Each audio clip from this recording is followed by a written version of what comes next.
Good afternoon and welcome to today's debate, Transnational History Textbooks. Can there be a common narrative on the Second World War? In the series of the online debates, when did the Second World War begin and when did it end? In the maze of European politics and culture of memory. My name is Igor Konkolewski and I'm the director of the Center of Historical Research, Berlin, of the Polish Academy of Sciences. Our center, together with the Berliner branch of the Pilecki-Institut and the European Network Solidarity and Remembrance, and in partnership with the Bundesinstitut für Kultur und Geschichte der Deutschen im östlichen Europa, the Georg-Eckert-Institut für internationale Schulbuchforschung, and the Lithuanian Institute of History organized today's debate. I would like to welcome you on behalf of all institutions involved in this project. Our debate will be held in English and German and also translated into Polish. You can choose the language version at the bottom of the screen and also ask questions to our panelists using Q and A or F and A button.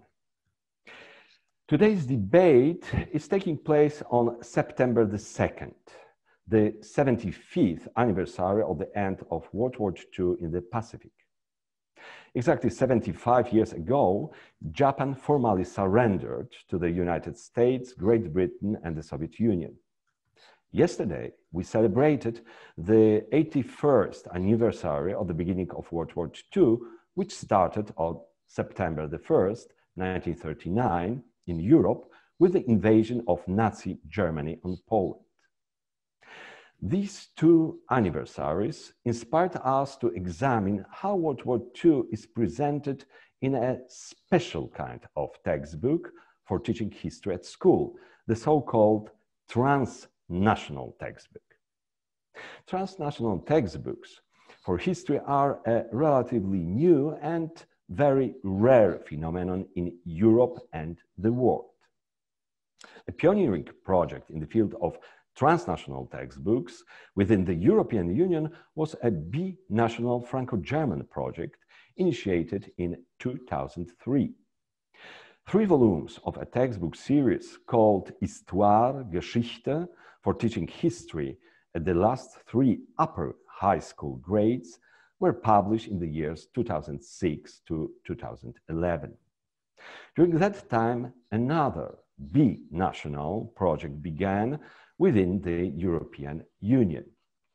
In 2008, the foreign ministers of Poland and Germany initiated a project group composed of representatives of the ministries of education in Warsaw and Potsdam, joint Polish-German textbook commission of historians and geographers, as well as other historians and educationists from both countries.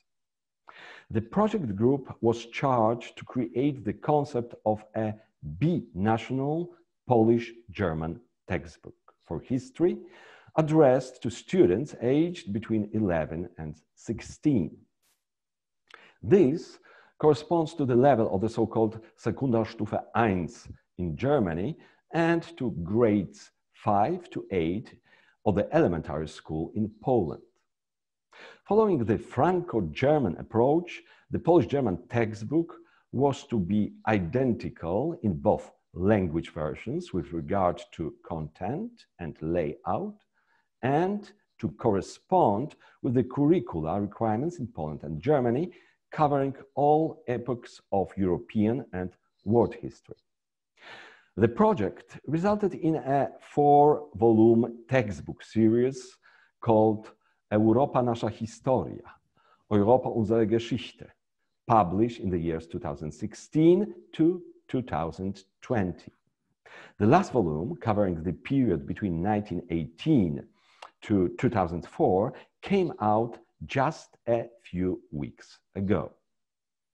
Both Franco-German and Polish-German binational textbook projects have been supported by the governments of the involved EU countries and might be seen as a result, but also as an instrument of European integration and reconciliation between nations divided by their dramatic historical events. However, transnational textbooks for history are published outside the European Union as well. They result primarily from grassroots initiatives, independent intellectual milieux, and people of goodwill who want to overcome conflicts and prejudices between neighboring nations, sometimes despite official politics of memory pursued by governments. While not aspiring to create a complete transnational narrative covering all periods of history, they often juxtapose differing national narratives, thus forming a sort of, I would say, records of divergences, and may be used as auxiliary materials for teaching history. Such is the case of the Palestinian-Israeli textbook called Learning Each Other's Historical Narrative, Palestinians and Israelis, published in 2003. Another example of transnational textbooks are the two trilateral Japanese, South Korean, Chinese textbooks for history. The first textbook, called History Opens the Future, was published in 2005, 1 year before volume 1 of the Franco-German textbook, Histoire-Geschichte, appeared. History Opens the Future is designed for the educational level comparable to Germany's Sekundarstufe I. The second trilateral textbook is the two-volume series called A New Modern History of East Asia, originally published in 2012 and designed for older students of the level corresponding to Germany's Sekundarstufe II.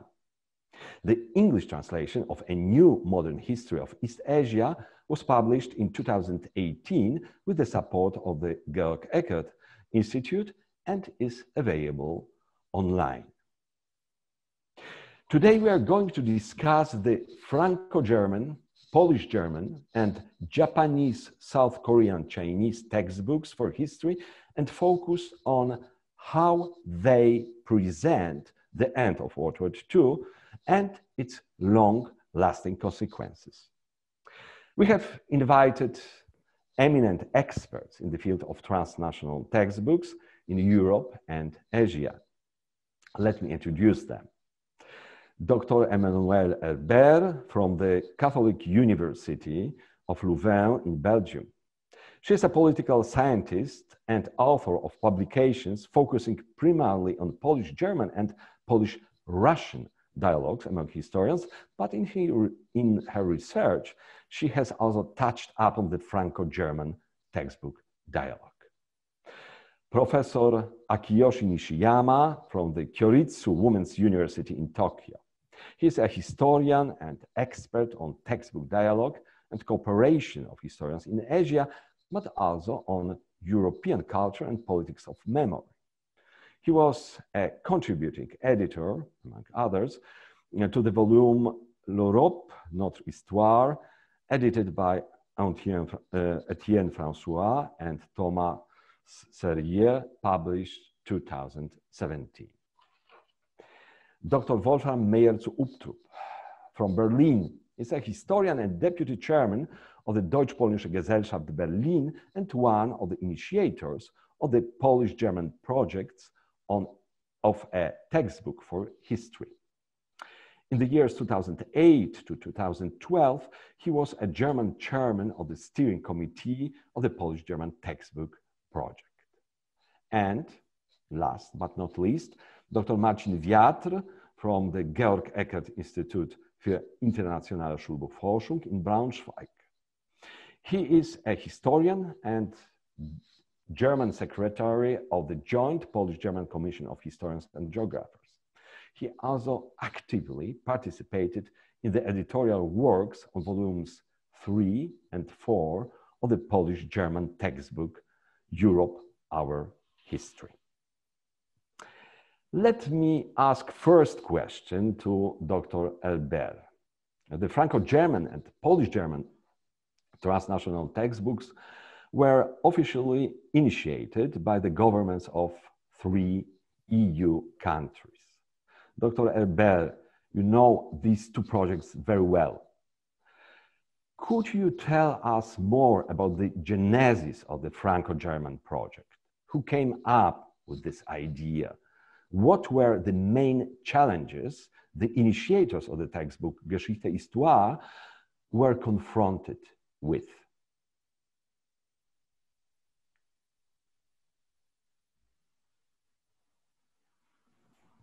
Thank you. So my answer will be in 2 points. First on the genesis and secondly on the challenges. I must say that my answer on the Franco-German case is not primary research that I've done myself, but more based on secondary sources that I analyzed for my PhD especially. So first on the genesis, it will be again in 2 parts, on the long run and on the short run.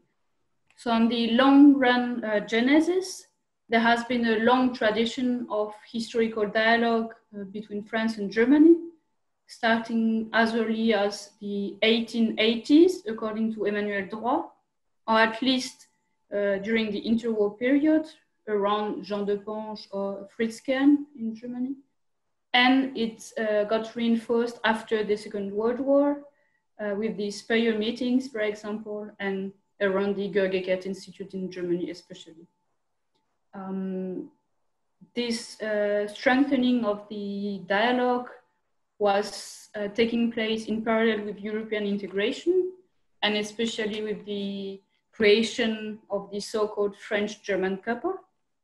So you have a rapprochement, as we say in French, that started after the Second World War between the two countries. And with its peak, I would say, on the 22nd of January 1963, with the Élysée Treaty, a treaty of friendship between the two countries. During these periods, there have been several propositions of thesis, analysis of school books, etc.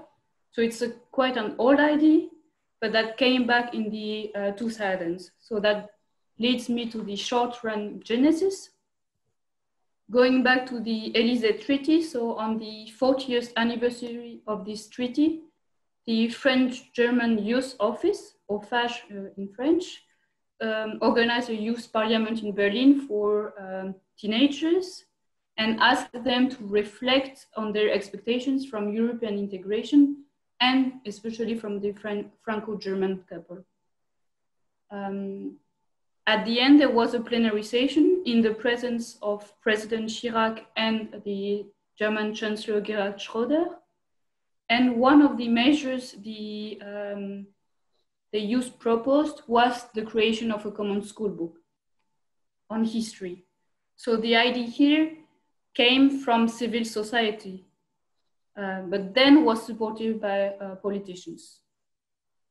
These politicians needed a few impetus for the Franco-German couple, but they really supported the project, and very quickly there was a board installed, a competition for publishing houses, etc. So, second part on the challenges. The first ones were on a political or administrative aspects. On the German side, it's a federal state, so and Länder are responsible for education with different programs. So they had to harmonize a bit their program for this project, especially. In France, there was a change in the Ministry of Education already in 2003, so when the project was launched. And a few years later, a complete reform of the lycées in France. So you have no mandatory history in so-called scientific terminal, so the last year of lycée if you choose a scientific path. Second challenge on pedagogy, because the two countries have different traditions, of course. So on one side, you have long text, oral participation, role plays, etc. And on the other side, tradition rather of having numerous sources a bit juxtaposed to analyze. Third challenge on the content. So it was not on peace or war, but rather on the role of the US and after the Second World War especially, and on the different experiences of communism. That led to almost a blockage in 2004, according to Etienne François, at least. Fourth challenge was on translation, because some words have different meanings. For example, in French, we say invasion barbare, so barbarian invasions. But this is very negative in German, where they would say rather Völkerwanderung, so people's migration. There are some words that don't have any equivalent. For example, the French word laïcité. So that's from Emmanuel Albert. And then from Etienne François, you have also some problems of words having different possible translation in the other language. For example, the French word mémoire could be translated as memory, heritage, commemoration, souvenir as well, or culture, that could be Bildung or Kultur auf Deutsch. And the last challenge, before leaving the floor, is on the use of the textbook in class, but I suppose we'll come back to this later on in the debate. Yes, thank you. We certainly will ever come back to the problem of the dissemination of Polish, German, Franco-German transnational textbooks and use of them in a classroom. But let me first ask exactly the same question to Wolfram Meyerl-Uchtrup. Wolfram Meyerl-Uchtrup is one of the initiators of the German-Polish textbook project, as I mentioned already before. Could you please answer the same question with regard to the beginnings of the binational German-Polish project? And perhaps you could please more focus on the political issues which were important at that point, so around 2006, 2008.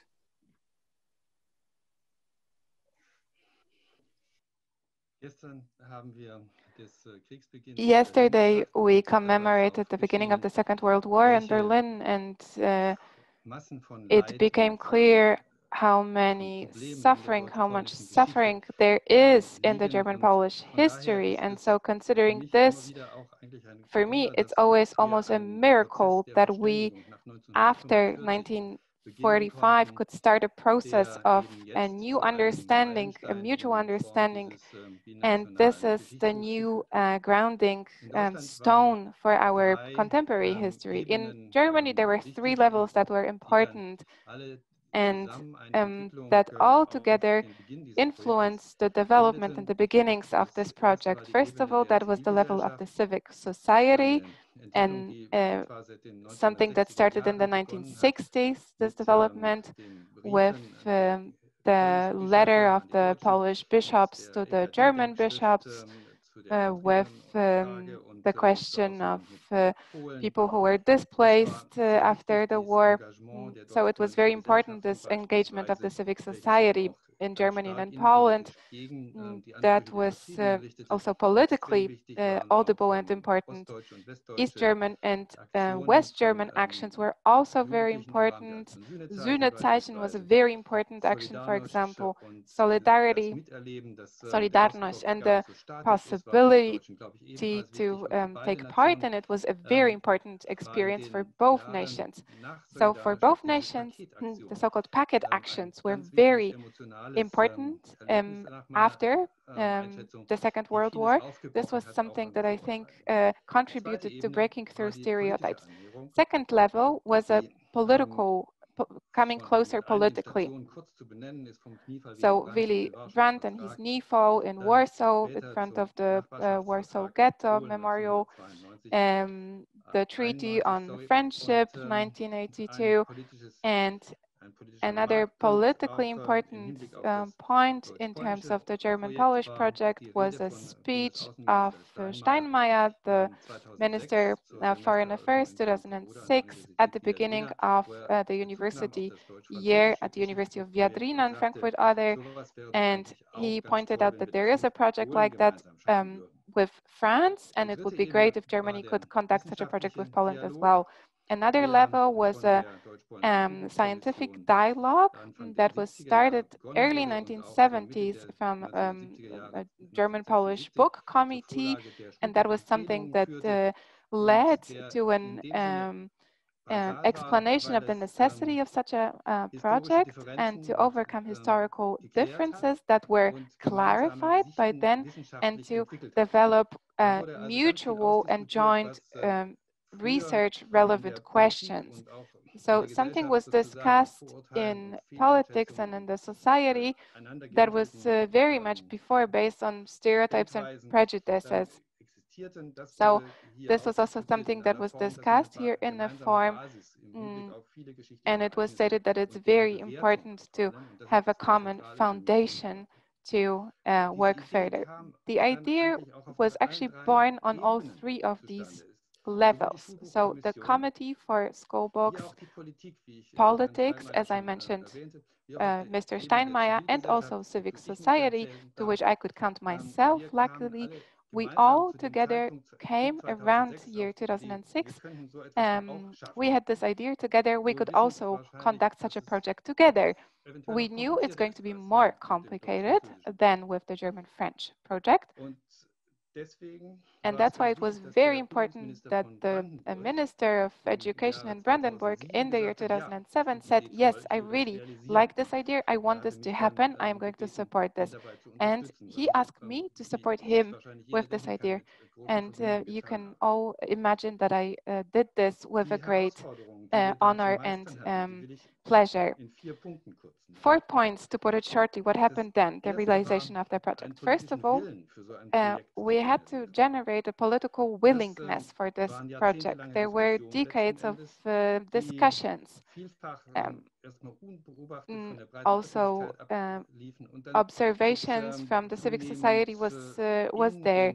And then we had a discussion that entered the mainstream and also the public sphere.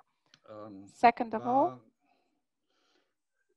the challenge to see or to make all different actors from different fields to work together. And this required lots of diplomatic skills because the expectations from different sides were very different, and some of them still are very different. And it was really clear that we, and it was clear to us that we only can do this together. The third challenge that was for me, the different German and Polish administrative processes and regulations that are very different in both of the countries. So this was something that we had to enter actively in order to find common paths that we could all use, and this required loads of patience and time to talk with one another in order to move forward with this project. So that was a challenge that, I mean, we shouldn't lose too much time to talk about this. I will say briefly, it was loads of fun to work on this. Another challenge was that within the first phase of the project, there was an integration of all in all 17 plans, pedagogical plans that we had to digest and work ourselves through in order to work on the school book, because we had 16 federal states in Germany, and they all had different plans, different regulations. In Poland, it was easier since education is coordinated in a central way. So that was more or less the starting point for this project and the last book done within the frame of this project. Maybe you can see it in the background here of my screen. These are the two German-Polish books and one German-French book that I have here on display, and I'm really very happy that we have this book. And our current challenge that we're facing right now and that we've had in perspective all the time from the beginning is very easy. Namely, this book should be used as widely as possible in Germany and in Poland. And on the base of this book, the pupils, the students, should face and confront themselves with the European history. They should get to know it from the book. So that's our current challenge, how to make it available for them, how to make it widely available. That's it for now. Thank you, Wolfram, very much indeed. So let's move now to East Asia and the genesis of and work on the two national Japanese, South Korean, Chinese textbooks for history seem to be even more complicated than the two above discussed European textbooks. Professor Nishiyama, you analyzed the circumstances of the political cultural contexts of the East Asian national project, which precedes, and I'd like to stress it, which precedes the two above mentioned European national projects. Could you tell us, please, how the Japanese, South Korean, Chinese textbook came into being? What are the main differences between the two European binational textbook projects and the two Japanese, South Korean, Chinese textbooks for history? You have the floor, Professor Nishiyama.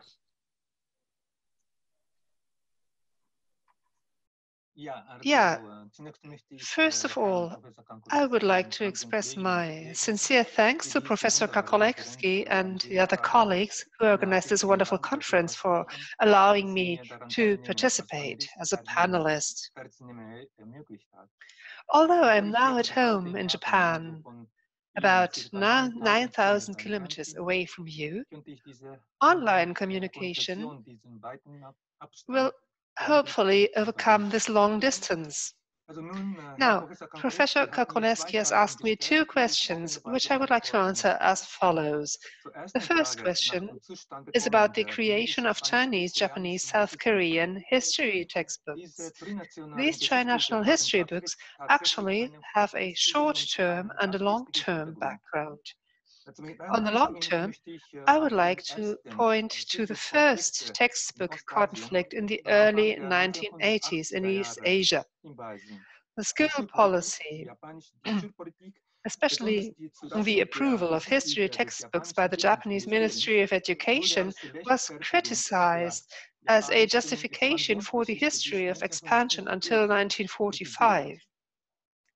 This contributed to the networking of left liberal historians in Japan with South Korean and also Chinese colleagues. The short-term background, however, was the second textbook conflict in the early 2000s. There, a new history textbook caused a sensation, written by a group of nationalist revisionist historians, history didactics and intellectuals, who were no longer satisfied with the textbook control of the conservative government. In this context, a tri-national team has emerged and conceived a cross-border history book to counteract this nationalist history book. The first result was, as Mr. Kakolewski mentioned, the book History Opens the Future, Recent and Contemporary History of Three East Asian Countries, published in 2005. After that, a two-volume book, Modern and Recent History of East Asia, came out in 2012, which deepens and extends the first book chronologically and thematically. So these books could be described as reactions against the nationalist tendency in Japanese school policy. The second question, namely with regard to the differences between European binational history books, i.e. the German-French and the German-Polish history books on the one hand, and East Asian history books on the other, I would like to mention 4 points I think important. Firstly, the East Asian history textbooks mentioned above and other similar works cannot be used as regular textbooks.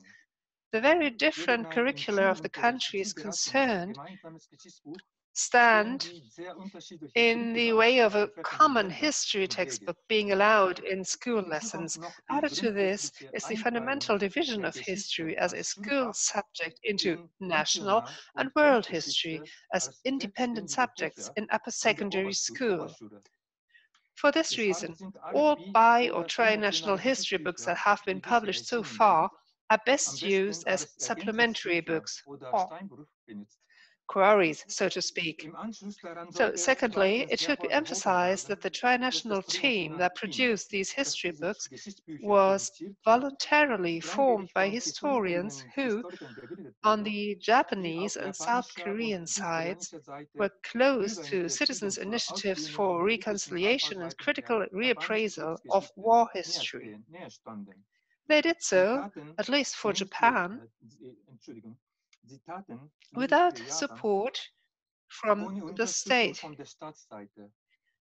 So they had to pay for the trip to Beijing, Seoul, or Tokyo out of their own pockets or research funds. But that does not mean that the state is not interested in international dialogue. On the contrary, it was the conservative government of the Liberal Democratic Party in particular that politically initiated Chinese-Japanese and Japanese-South Korean joint historical research during the 2000s. However, this did not lead to joint recommendations as in the Franco-German or the German-Polish dialogue, but rather fueled mutual distrust. Confirming points of contention would already be a step forward, but it is problematic that this ad hoc research project has strained its participants more than it motivated them to continue cooperation. The gap between the state and the left liberal public is one element that makes productive dialogue difficult. And thirdly, the East Asian history books contain questions and suggestions which German-French and the German-Polish history textbooks are provided within each section. Although there are introductory and summary questions for each chapter, it's not the same as with the German-French or the German-Polish history textbooks, where pupils deal with different sources. I would like to add that what strikes me about the German-Polish history book is that it has so many juxtapositions of historians' interpretations seen from Japan or East Asia. I wonder whether these interpretations and the questions asked about them are not too difficult for secondary school pupils. In Japanese history books, historians' names do not actually appear in secondary, even in upper school. I was also very surprised and impressed when I read through the third volume, the fourth and last volume, by the way, I have just received today at university. In chapter 6, From European Supremacy to the First World War, there is a document in the section Past and the Present, which contains the Herero representatives from Namibia filing a complaint against the Federal Republic with the question whether the former colonial powers should make reparations and what these might look like. Such sources and questions are almost unthinkable here, both didactically and politically. Fourthly, the spatial concept of East Asia comes into question. Does East Asia consist only of these 3 countries? Could Taiwan, North Korea, or Russia also be disregarded? Is large space like East Asia or Europe actually identical with the sum of the borders of the current states? This is another difficulty or danger for a joint textbook project in East Asia, especially since this does not have a firmly institutionalized political basis like the EU for Europe. For the German, French, and German-Polish history textbooks, Europe is the guiding concept, as the titles show. Histoire, Geschichte, Europe and the world, and Europe are history. This clearly explains that these books do not focus on the history of binational relations, but rather want to tell European history from a binational perspective. And the periodization of the fourth volume, 1918 to 2004, i.e. from the end of the First World War until Poland's accession to the EU, seemed to me to confirm their value, the EU's value for historical narratives, although this is probably not presented teleologically. On the other hand, the consciousness of East Asians is very poorly developed. One could even say that there might be East Asia somewhere, but no East Asians. So that's it from my side for the moment. Thank you so much, Professor Nishiyama, for for the comments and reflections.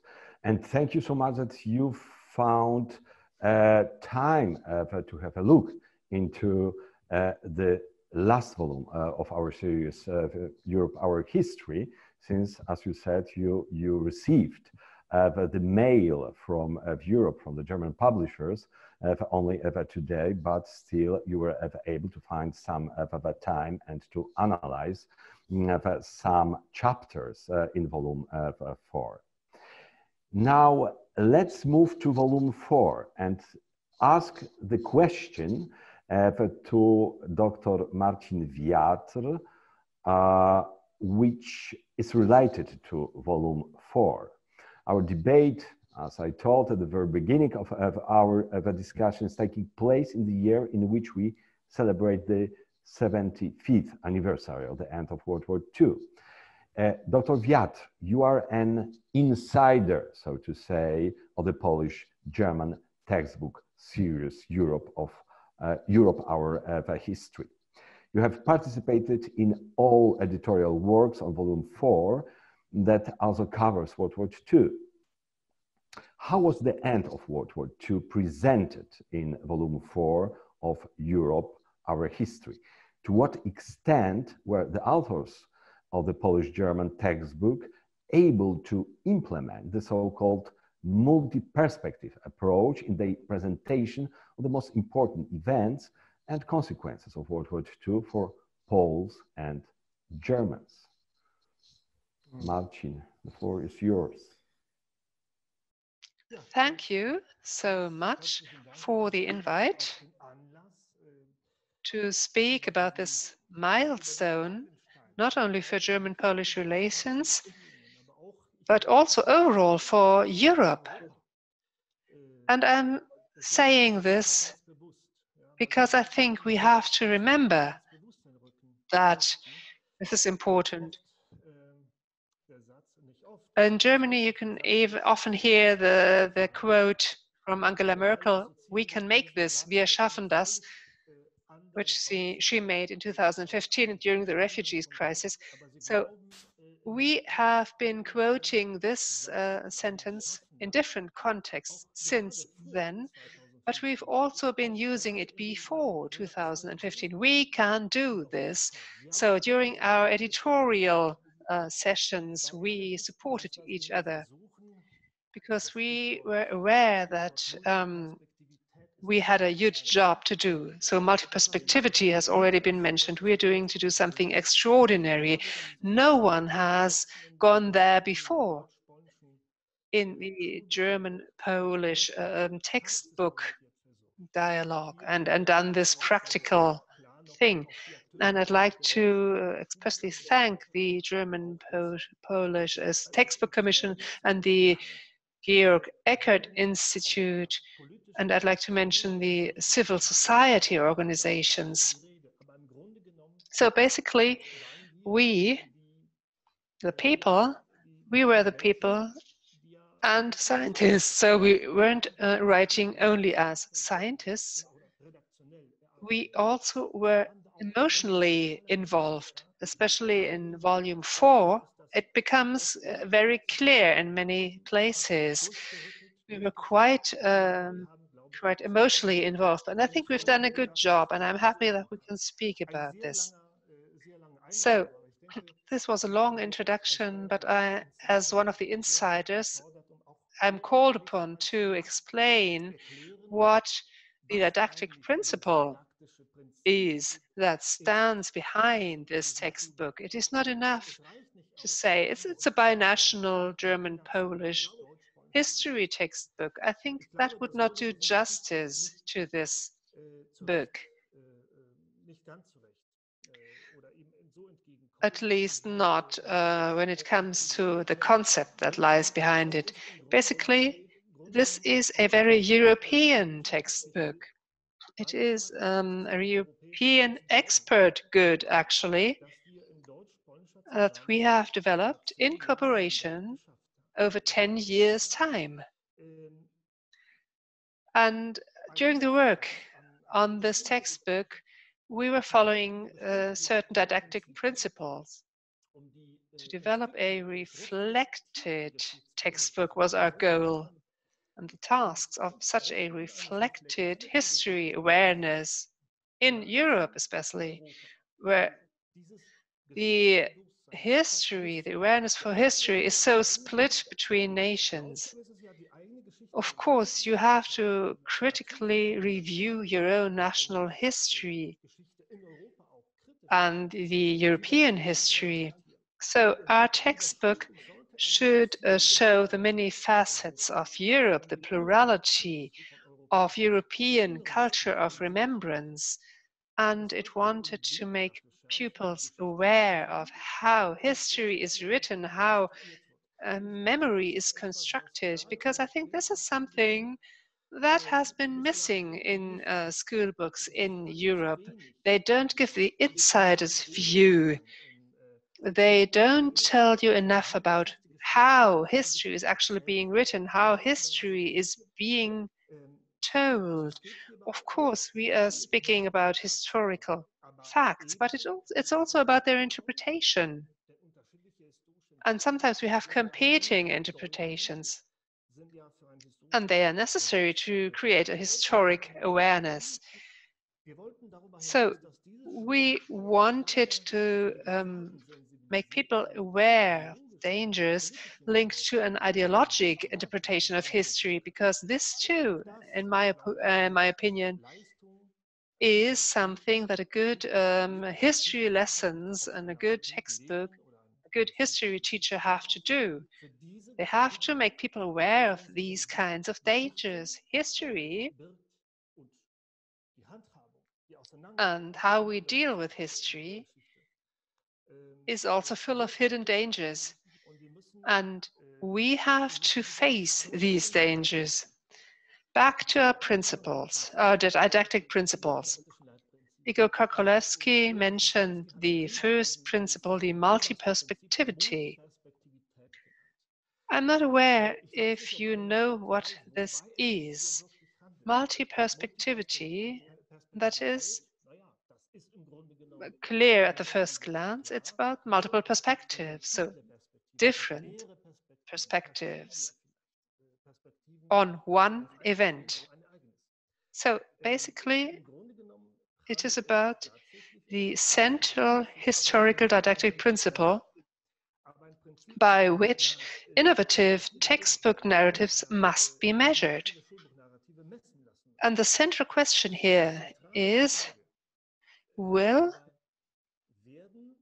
perspectives of several parties or actors, as well as possibly the views of third parties, outside observers on the respective event, phenomenon, action, reflected?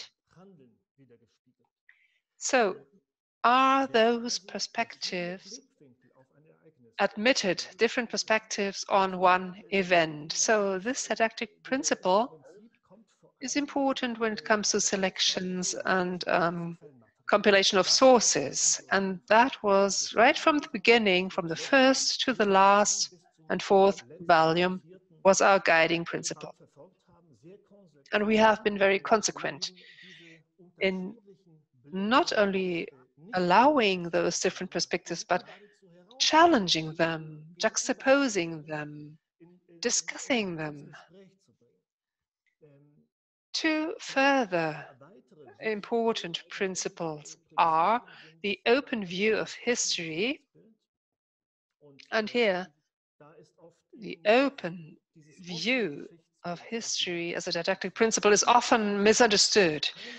An open view of history is not one that allows any interpretation. What is behind this view is rather the recognition that history is always construction.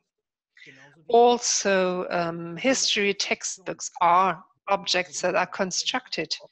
So it is important to have this open view of history. Here, history is understood as a process with changing questions, interests, and new approaches.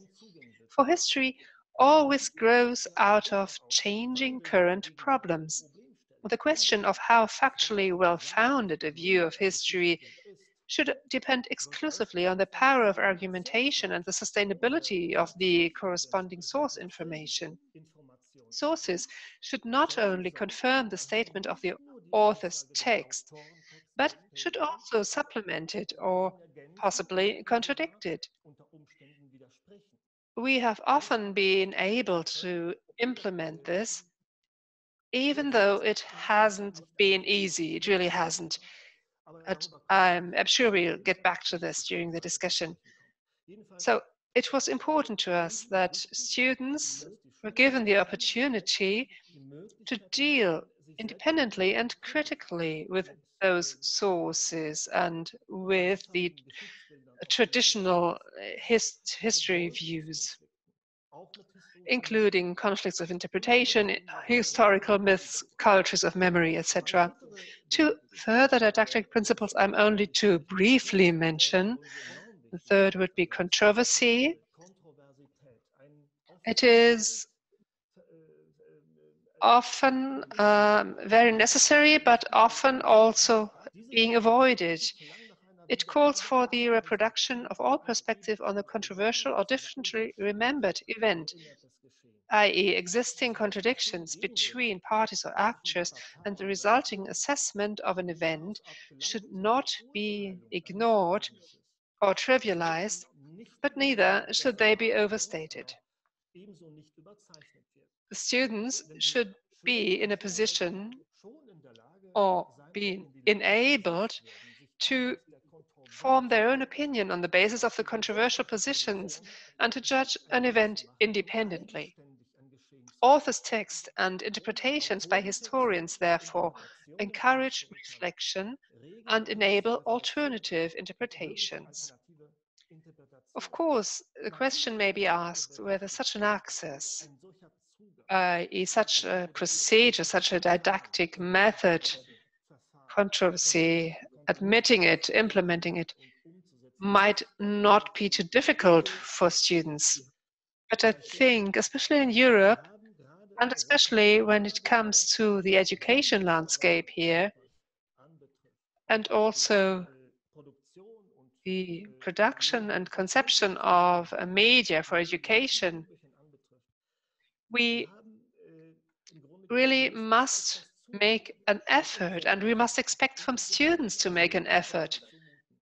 I think a good teacher will understand, and they will know how to find a way to use these multi-perspective textbook. It is not easy, and it's understandable that, especially when the students are 12, 13 to 16 years old, a subject like history, which is so complex.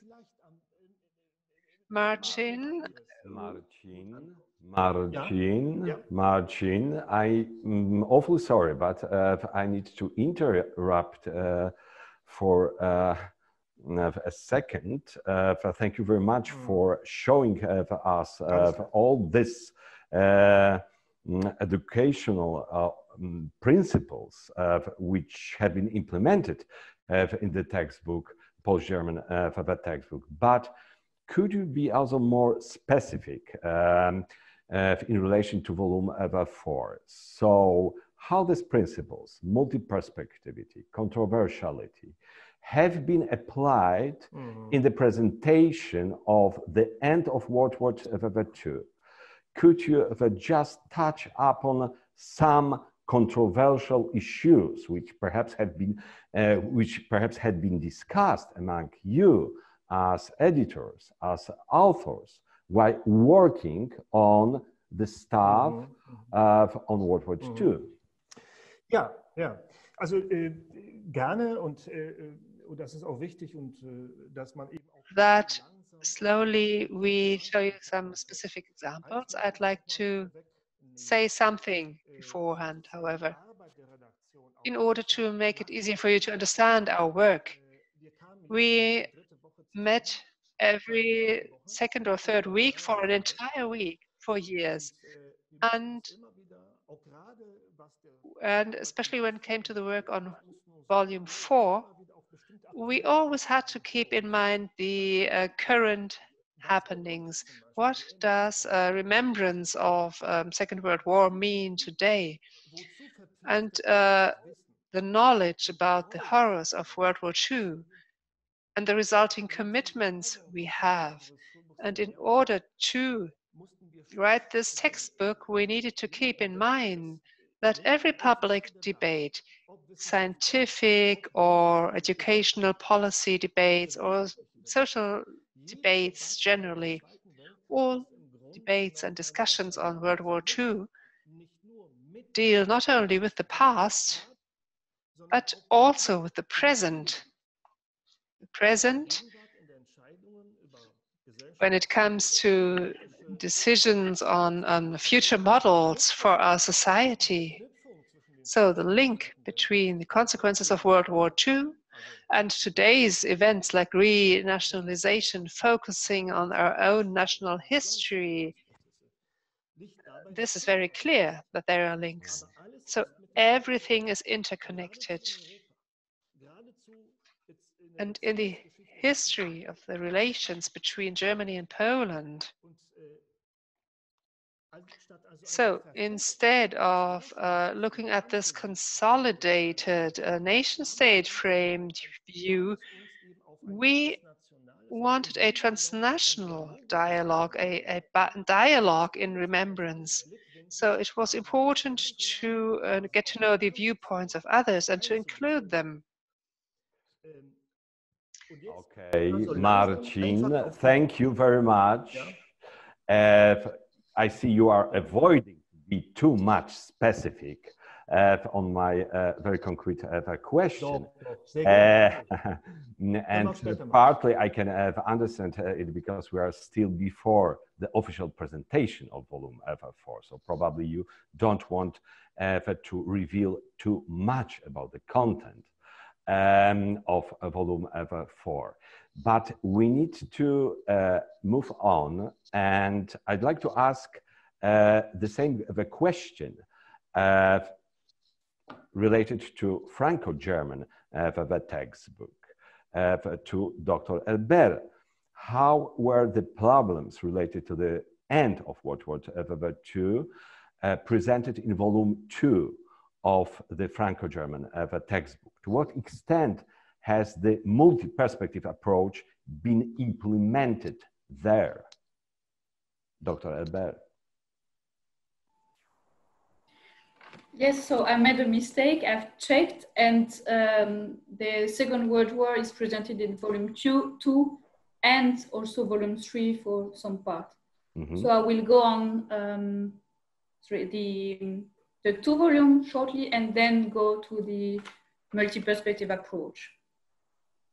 So on the presentation, first on volume 2, you have 4 chapters dealing with World War II. That is in the last part of the book. The first one is on the great phases of the war. Then you have Europe under the German rule. Then France during World War II. and then Europe and its nation from 1815 to 1945. So in this 7th part, you have a lot of so-called dossiers, so really a double page with several sources that students or pupils have to analyze. For this part, it's almost for each sub-chapter that you have such a dossier, which was not the case in the first edited volume, so which is the 3rd one dealing with the world after 1945. If you go to chapter 17 on the Europe under German rule, you will have such so-called dossiers on Eastern Europe, on the German resistance, on the ghettos, pogroms, extermination, and on Auschwitz. You will have also a methodological page or double page on oral history and how to deal with witnesses and how to interview them and analyze what they say. This chapter focuses quite a lot on concentration camps, especially.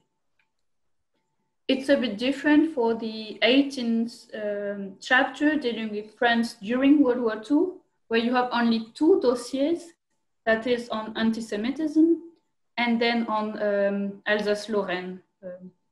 So this part of France that was not always French, I would say. And the chapter deals a lot with the liberation of France and the state of Vichy. If you want to go more on the end of the war, you have to go to the first chapter of this part, or chapter 16 on the great phases of the war. And you will have 2 sub-chapters on 1942 to 45, and then on 1945. And it's called From War to Peace. And it deals especially with the democratization of Eastern Europe, or the attempt of democratization of Eastern Europe, and on humanity. So the aspect for humanity.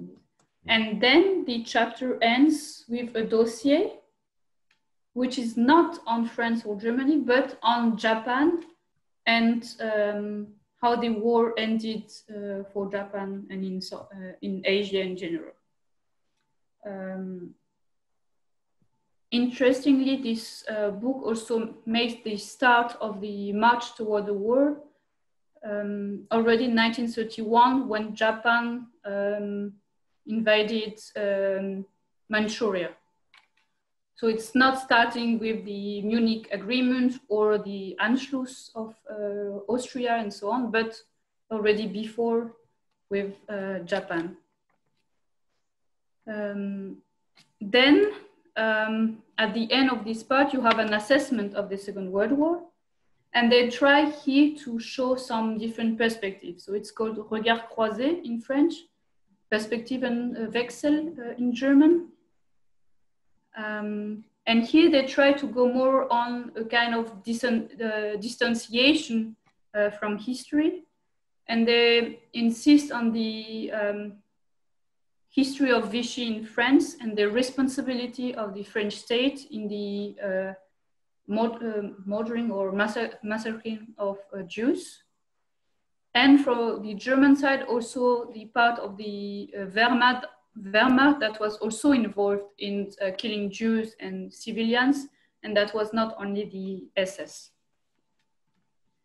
If you go to volume 3, the first part is also called Assessing World War II, and it starts with the same map that was present in the previous volume on all the conferences from the Allied forces, and then a map also of forced migration that took place in 1945.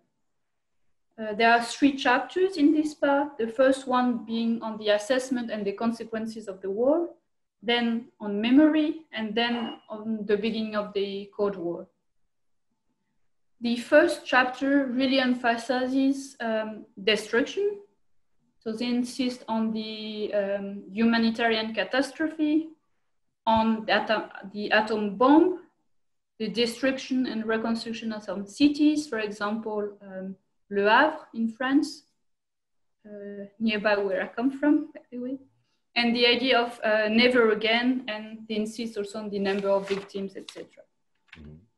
Then still in this chapter, they insist on reconstruction. So having a common goal against National Socialism, insisting on the conferences of the Allied forces, insisting on the idea of a better world, so having the World Bank, the IMF, the UN created, and the idea of an international political cooperation, a kind of idealist view of one united world, and then a dossier on the UN, of course, and then another one on the Nuremberg trial. So you see reconstruction and justice. Still in this chapter, then you go to France, the end of the occupation, international political consequences for France, so especially with decolonization that starts already in 1945. And then the consequences for society with the epuration, so epuration, so kind of cleansing. And then the National Council of Resistance with its program for welfare state, especially, and the place of the Communist Party in France. For Germany, they insist on a new start, on the difficult living conditions, and on the occupation and the control by the Allied forces. Here you have just a few dossiers again, one on the great reforms after liberation for France and one on occupation for Germany. The second chapter is on memory, and it's called From the Culture of Victory to Memory Duty. So they insist on winners, losers of the war, on a new evaluation of the past. So they insist on Vichy in France and on the Waldheim case in Austria, and also of the other victims that begin to be heard as well. They insist, of course, on Shoah. There is also a special dossier on this, insisting more on the monuments in the world and the internationalization of memory of the Holocaust, especially. Then you have a sub-chapter on the Vichysandrom again. So going back to the myth of the resistance in France, they changed in the 1970s with the book from Paxton. And then the official recognition with a special dossier again, with the differences between Mitterrand and Chirac, for example. And then for Germany, they insist on the presence of two Germanys that leads to two different cultures of memory. Then on Ostpolitik from Willy Brandt, and the idea that nationalism is still difficult in Germany. And you have a special dossier on Germany to reflect on whether there are victims or perpetrators. I suppose it's also linked to the context when the book was written, because you had the German expellees or displaced persons that were much more present in public debate at that time. And so here you have a reflection on this, whether Germany was a victim with some cities destroyed, some people displaced, etc. Or if you have to remind them that the biggest massacres were made by Germany. And I was wondering, sorry? Go ahead, please. I was wondering whether when there is a dossier, it's whether when they disagree, or when it's too important, or when there is a huge controversy that it needs to be so presented for students. And then on the multi-perspective approach, I would say that there was a compromise on pedagogy, so having the sources, but also some methodological presentations, etc. And then they really tried to present different perspectives. So they insisted on Japan, especially during the Second World War. For some authors, even maybe too much, relativizing a bit the role of Germany in the beginning of the war. They used sources from different countries. So from the UK, especially from Churchill, from Italy, from the US, a bit from Poland, more on the period before, I would say. Another important element is that the second volume starts and ends with Europe. So you have also really Europe at the center, but I would say it's much less present than in the Polish-German case, where you have really Europe at the center. It's much more French-German centered. Mm-hmm. But anyway, the two countries consider the same at the center of Europe. So. Okay, thank you. Though, as we can see, the culture of memory comes through, has been very much stressed and covered in the Franco-German textbook.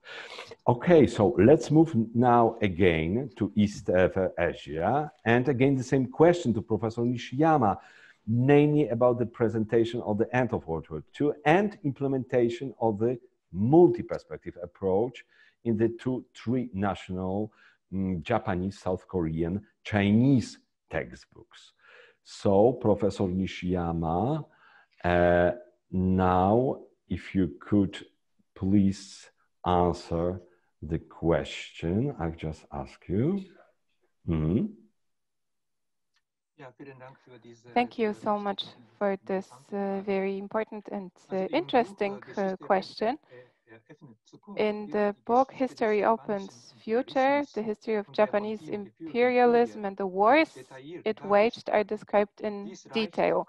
This ranges from the atrocities committed by the Japanese army against the civilian population, human experiments, and the use of biological and chemical poisonous weapons, to the colonial exploitation of forced labor, or the so-called comfort women, so forced prostitution in the Korean peninsula, but not only there.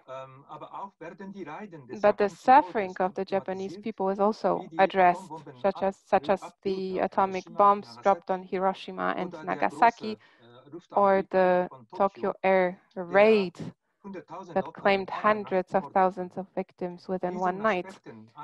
To devote separate sections to these aspects could be called as a novelty, because they, especially the atomic bombs, have so far been interpreted rather as an acceleration of the Japanese defeat or liberation of the Japanese occupation or colonial rule. And conversely, for Japanese school children, it is a gain in knowledge that the books provide much more information about the resistance of the Chinese and Korean and also Southeast Asian populations, since the narrative of the end of the war in most Japanese textbooks has focused on American warfare. In connection with the multi-perspectivity, the East Asian book leaves something to be desired, however, and that the documents and illustrations used in them illustrate the author's text rather than stimulate critical reflection by means of different or conflicting statements and interpretations. A Japanese colleague of mine, who is part of this Transnational team, told me that this Transnational team, is now preparing a collection of sources or materials as their last work. And I hope that this would contribute to this practice of multi-perspectivity. To do so, the teachers first would have to get used to it. I also find it very useful that the Japanese colleague that I mentioned is now involved in teaching exchanges with China and South Korea, because it gives the teachers a good view of how the students in the other country react to the lessons, and thus helps them to recognize the differences in teaching cultures, so to say. However, there is already an example that unexpectedly puts multi-perspectivity into practice. And in chapter 8 of the second book, Recent and Modern History of East Asia, the title is War and People, Experiences and Memories. And this chapter was written by the Transnational authors team, but as it is noted in the appendix, the deadline set by the Korean side was too short to coordinate the parts of the chapter with one another. So the team decided to publish the comments of the Chinese and Japanese sides because, and I quote, it will be an important issue for future international textbook dialogue and production of Chinese, Japanese, South Korean joint history textbooks to sincerely publish difficulties of dialogue around historical perceptions. End of quote. Indeed, the different cultures of memory of these three countries are evident here. These discussions would probably be too difficult for students, but a good material for students and teachers to think about multi-perspectivity. So far this is from me. Thank you so much. Thank you, Professor Nishiyama. You touched upon already the future, and we are going briefly to come back to the question about the future of the transnational textbook. Now, so first question to our European panelists. Dr. Uptrup, you are a historian but also a politician. Dr. Albert, you are a political scientist and an expert not only on Polish-German, but also Polish-Russian dialogue and reconciliation. Dr. Wiatr, you are a historian, but also I would say, as your friend, you are a dreamer who has been involved in the idea of a trans-regional textbook for history of Silesia. What do you think about the future of transnational textbooks for history in Europe? Is it possible that they will be able to successfully compete with the national textbooks for history? This is the question I would ask perhaps first Wolfram Meyers-Uttrup. How would you answer this question? So history textbooks play a really important role in terms of construction of national and European identity, and this German-Polish and German-French projects mark a certain transition, a transition from a national narration and from a national identity to a binational European identity. And this step, we need to make this step jointly. We need to be prepared for this step. A focus on national identity needs to be left aside, behind. And to say, for example, we want to look at European history that we, in a way that makes us feel together as Europeans. This was 1992, started by Frédéric Deloche, who worked with his historian colleague and worked on a joint history textbook. You can see it now. And I think this is really highly interesting. And it's also wonderful if we could use it. I would find it wonderful if we could use it at schools. But at schools, there is still this rule of working according to a plan. So we would have 16 plus 26. So 42 learning plans and regulations to integrate all of them so that such a book could work in all European countries, or for that matter, in all federal states in Germany, would be a hell lot of a work. Despite all this, what I've just said, it would be very useful. It would make loads of sense to start this dialogue on European identity, what it is that connects us with one another, what kind of experiences did we make together, and what did we learn out of these experiences? What are the success factors for the European culture, so that they can be noticed in culture and creativity, also in economy. And this is the question that is linked to this.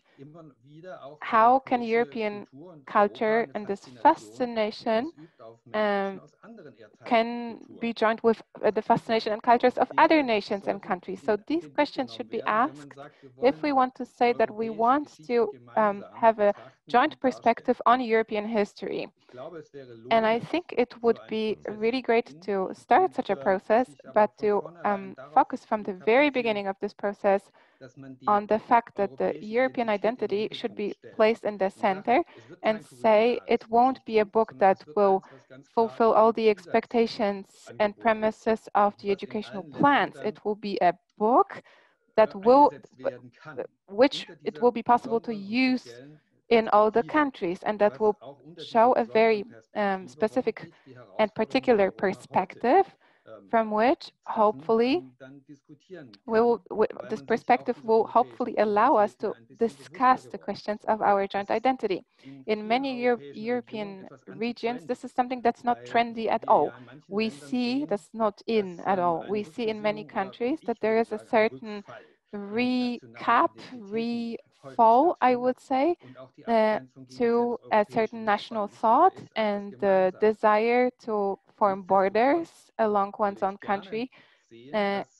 Despite all of this, I think we have a dialogue that is in a process, and similarly to what Frédéric Delouche, to what he did, we should have this aim in front of our eyes, to have something, to have a book that would describe our joint history. And I would also like to include Great Britain in it, of course.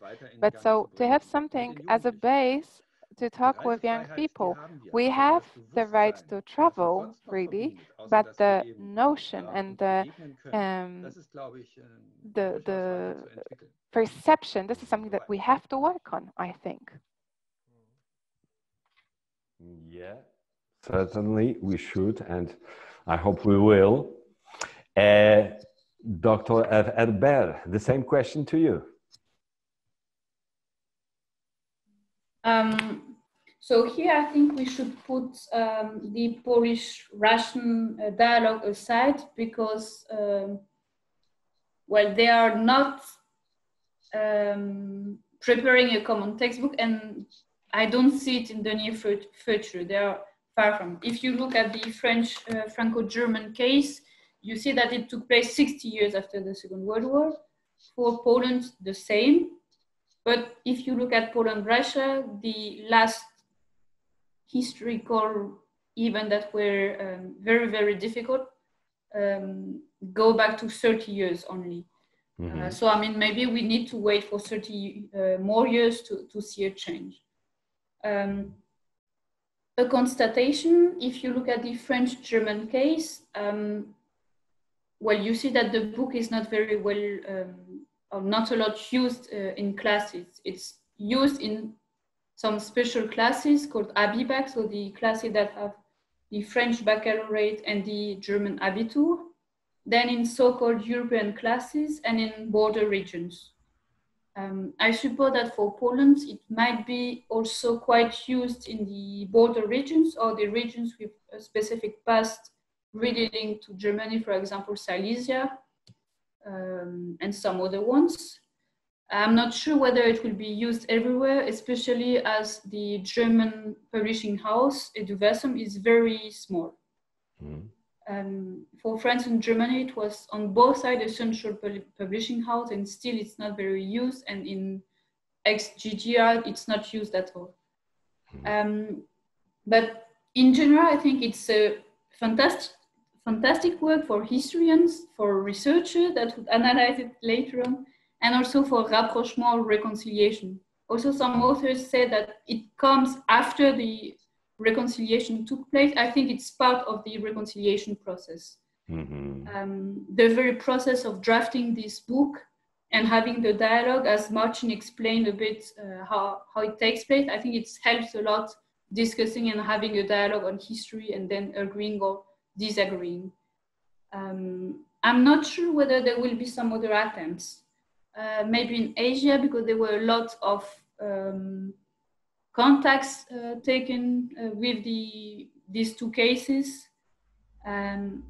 Maybe a European book, but it's very complicated. Or maybe within the framework of Euroclio or in the Balkans. But I'm not sure that it would be a complete textbook, rather maybe a a kind of book where you see the two perspectives, or three or four, but not with a common narrative. I think the process was very long, very expensive, and then the book is not used. So you need a very strong political will and the will also of the actors to get involved for free for many, many years. Also, textbooks are less used nowadays that you have internet, etc., than it used to be.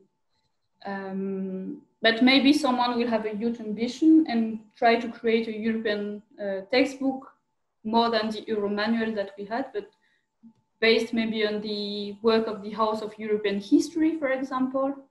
But you see that you can never have everyone happy, and some people will anyway complain that a part of history is not present enough, or another part is too much present, or you talk about some issue that we don't want to see, etc.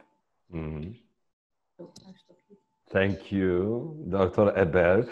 Martin, would you be more optimistic about the future here in Europe of transnational textbooks than Dr. Albert? I am optimistic, let's say that. I would agree with Dr. zu Uptrup that we have to look for joint characteristics. In our work for the German-Polish textbook, what we were looking at, these didactic excursions, regions that connect and regions that separate, that divide, like, let's say, Upper Silesia, regions like that. These are examples. We have picked regional examples in order to show that, especially in these border regions, these overlapping regions, in these mixed regions where there are no clear national identities, perhaps it's not necessary to have such an identity, such a one identity. Perhaps we have multifaceted identities that do not exclude national characteristics but integrate more. So I think it's important that we don't have to abandon national identity. You have just to enrich it by other cultural and transnational components. This has also to do with being interested in things, being curious about what's behind the horizon of the other country. And as an Upper Silesian person, I had the fortunate experience to be cooperating at this textbook. This is something I wouldn't have dreamt of 20 years ago. And 15 years ago, I might have said, well, we Upper Silesians, perhaps we will have to wait for 50 years until something like that is possible, thinkable even. So in the year 2020, we actually made it. And we have not excluded any national identity that is present in Upper Silesia. We just accepted it as making sense, as being there. These intermediate regions, room for dialogue, this is something we need in Europe. We need to concentrate more on historical narratives. And I think Europe overall, not only the nation states, are called upon to create a new initiative for education. To understand education, textbooks or textbook discussions, they are a European expert good. And this is extremely important, especially in times as we are living today. We have to see this as the glue of society, on which cohesion within Europe also depends very much. Our textbook may therefore well be a model for other such projects based on dialogue-based remembrance. But in the end, Europe should also, not only the nation states, Europe too should create appropriate incentives to support more joint transnationally conceived textbook projects in the future, because these are future projects for Europe. and they should nevertheless not ignore the importance of national states for the forms of European consciousness. Thank you, Marcin. Yeah, I think we, with Wolfram and Emmanuel, would agree with you in 100%. Thank you for your contribution. And now we are going back to Tokyo. We are moving back to Professor Nishiyama, and let's talk a bit more about the future related to the situation in East Asia. Professor Nishiyama, so the same question actually to you concerning the current situation in the Far East. What do you think about the future of transnational textbook projects in Eastern Asia?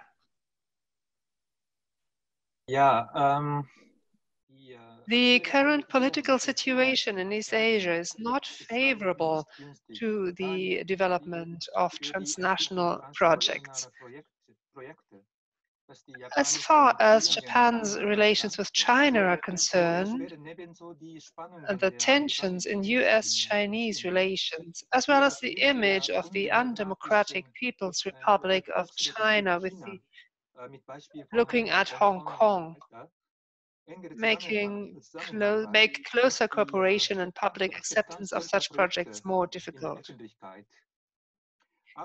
Japanese-South Korean relations have also deteriorated drastically since the end of 2018. And precisely because of the historical legal question of compensation for Korean forced laborers during the war period, which also has security and trade policy implications. Now, I do not have time to explain this in detail, but what is certain is that a bio-trinational history book would find little political support for now and the near future, would not find the acceptance the European examples have enjoyed. But it makes little sense for us to lament our own situation with reference to Europe. The European path to a common school textbook is peculiar and special in that it cannot and need not be followed in the same way everywhere. Of course, we should learn a lot from the European examples, such as institutionalized cooperation, like the German-Polish Textbook Commission, which has made a lasting dialogue possible. Developing this in cooperation between states and politics, science and society would be one of the greatest tasks and challenges for East Asia, especially Japan.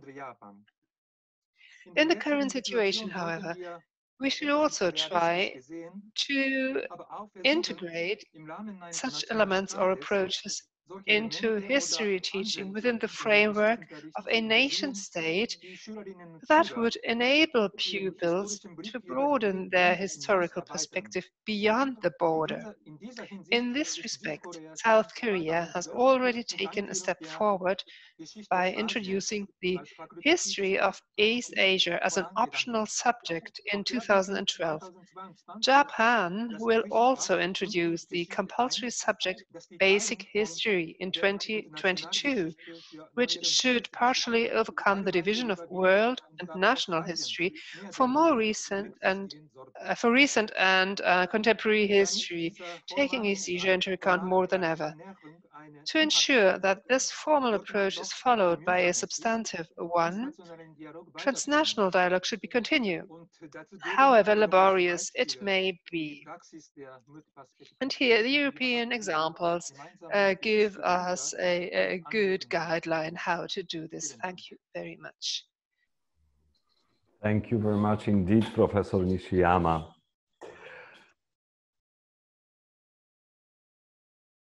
I wish we could continue our discussion longer, but unfortunately we are getting to the end of our today's debate. Thank you very much to all our panelists and those of you who joined us online for today. We hope that we will be able to post the debate. We have recorded our debate today, and we hope to post it on the websites of the institutions who were the main organizers of today's event. I apologize to those of you who sent us questions and we were not able to answer them today, but we will try to contact you and answer your questions later. I would like also to invite you to the next online debate commemorating the invasion of the Red Army on Poland on September the 17th, the debate called "The End of Wars?" Totalitarian Regimes and the End of Multicultural Communities in Eastern Europe. The debate will take place on September the 23rd at 6 p.m. Thank you very much again to all of you, and see you again. Thank you.